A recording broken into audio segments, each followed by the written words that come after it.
আজকে মহা অষ্টমীতে আমি সন্ধ্যের জন্য দেখাচ্ছি একটা চাট রেসিপি, যে চাটটা সবার খুব ফেভারিট। সেটা হচ্ছে রাগড়া চাট বা ঘুগনির চাট। আর তার সাথে আমি এটাকে একটু ইনোভেটিভভাবে করার চেষ্টা করছি, যেটার আমি নাম দিয়েছি মিনি সামোসা রাগড়া চাট।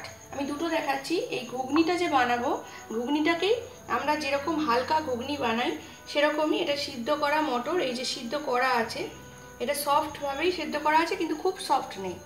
এটাকে দিয়ে আমি প্লেন ঘুগনি বানাবো, যেটা ভীষণ হালকা মশলা দিয়ে হবে।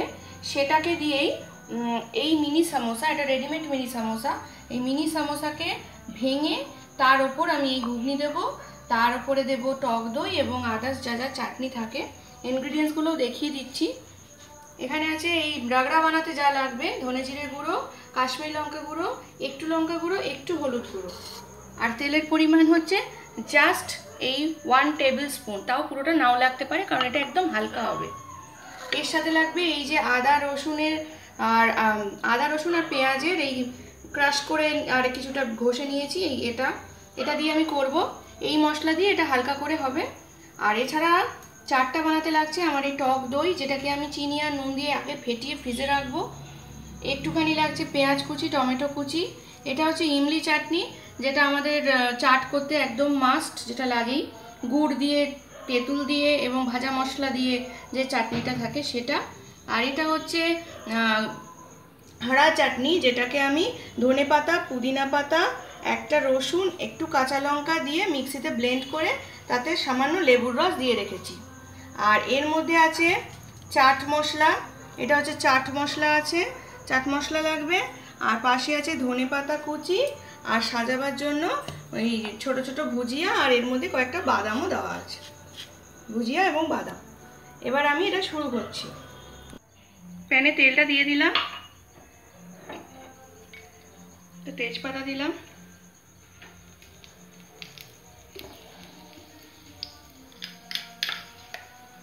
জিরে ফোড়ন দিলে দিতে পারেন, আমি দিচ্ছি না।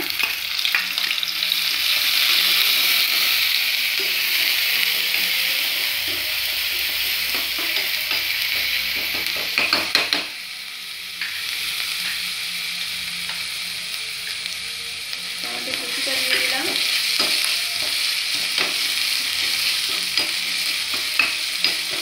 একটু ভাজা হলে মশলাগুলো দেবো। এটা ভাজা ভাজা হয়ে গেছে, টমেটোগুলো গলে গেছে।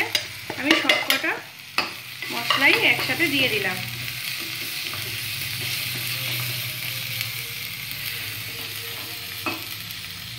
এবার এই মটরগুলোও দিয়ে দিচ্ছি। অল্প একটু নুন দেব, মটর সিদ্ধতে নুন দিয়েছিলাম, চাটেও নুন যাবে, সেটা বুঝে নুন দিতে হবে। দুদানা চিনি দিলাম। এটা একটু নেড়ে চেড়ে আমি এর মধ্যে একটু গরম জল দিয়ে দেবো। এটা একটু পাতলা পাতলা হবে আর জিনিসটা ভীষণ হালকা হবে।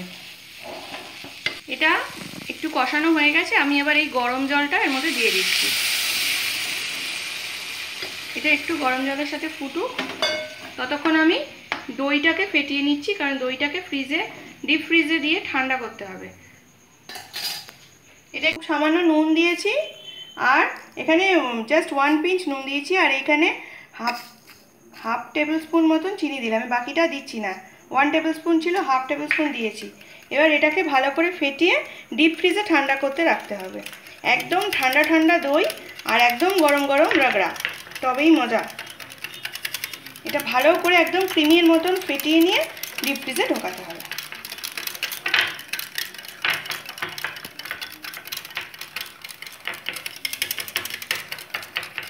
ফেটানো হয়ে গেছে, এটা আমি এবার ফ্রিজে নিয়ে যাচ্ছি। এখানে রাগড়া পুরো রেডি হয়ে গেছে। আমি এবার এটাকে গ্যাস অফ করে নামিয়ে নিচ্ছি।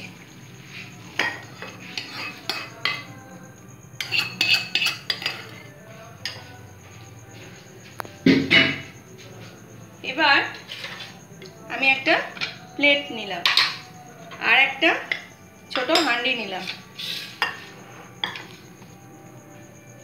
ছোট হাঁড়িতে আমি অনলি রাগড়া সার্ভ করছি।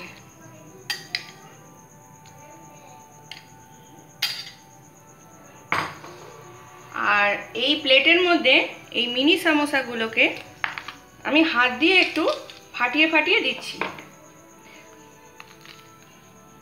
গোটা থাকলে কিন্তু টেস্টটা সেরকম ভালো লাগবে না। প্রত্যেকটা বাইটের মধ্যে একটা চামচে মুখে দেবেন যখন, তখন তার সাথে ঠান্ডা দই, গরম রাগড়া আর ক্রাঞ্চি মাঞ্চি এই মিনি সামোসা, তবেই কিন্তু টেস্ট।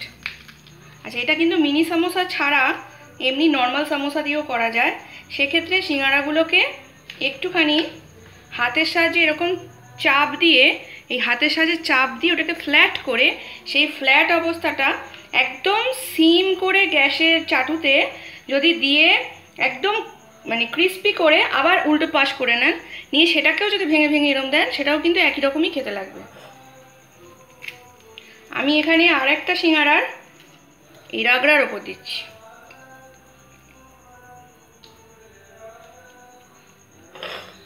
এবার আমার দইটা নিয়ে আসি, দইটা দিয়ে এরপরে বাকিগুলো হবে।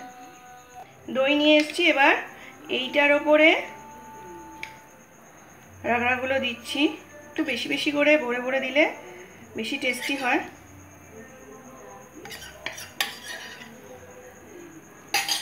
এইবার দেবো দই, একদম ঠান্ডা দই দিতে হবে।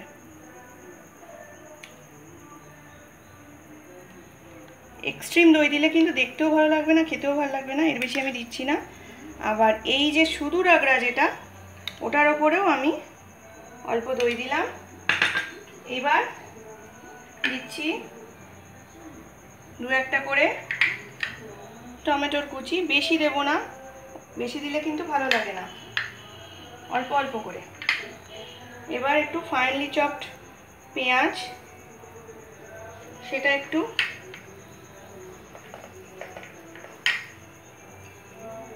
এবারে একটা জিনিস আমার বলা হয়নি, আমি এখানে শুকনো খোলায় জিরেকে ভেজে রেখেছিলাম, সেই জিরে ভাজাটার সাথে একটু চিলি ফ্লেক্স দিয়ে আমি হামালদিস্তায় গুঁড়ো করে নিয়েছি, সেটা অল্প দিচ্ছি।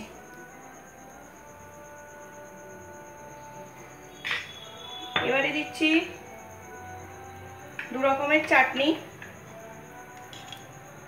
এটা দিলাম ইমলি চাটনি। ইমলি চাটনি আবার এতটাই টেস্টি লাগে, দিলে মনে হয় থামা যাচ্ছে না, সমানে দিয়েই যায়।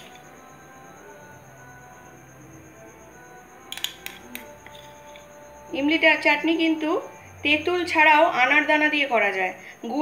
গুড়ের মধ্যে আনারদানা ডাস্ট করে সেটা মিশিয়েও করা যায়, সেক্ষেত্রে অবশ্যই ছেঁকে নিতে হবে, এক্ষেত্রেও ছেঁকে নিতে হয়। এবার দিচ্ছি হারা চাটনি,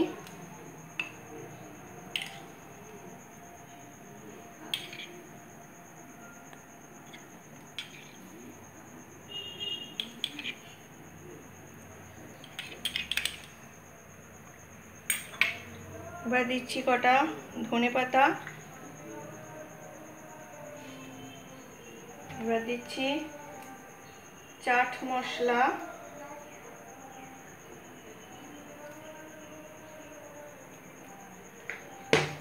এবার দিচ্ছি লাস্ট বাদাম আর ঝুরি ভাজা মেশানো।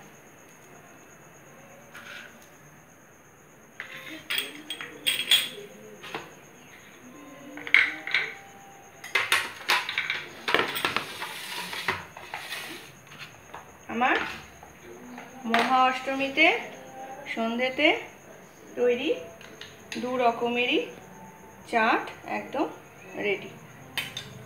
এটা হলো রাগড়া চাট আর এটা হলো মিনি সামোসা রাগড়া চাট।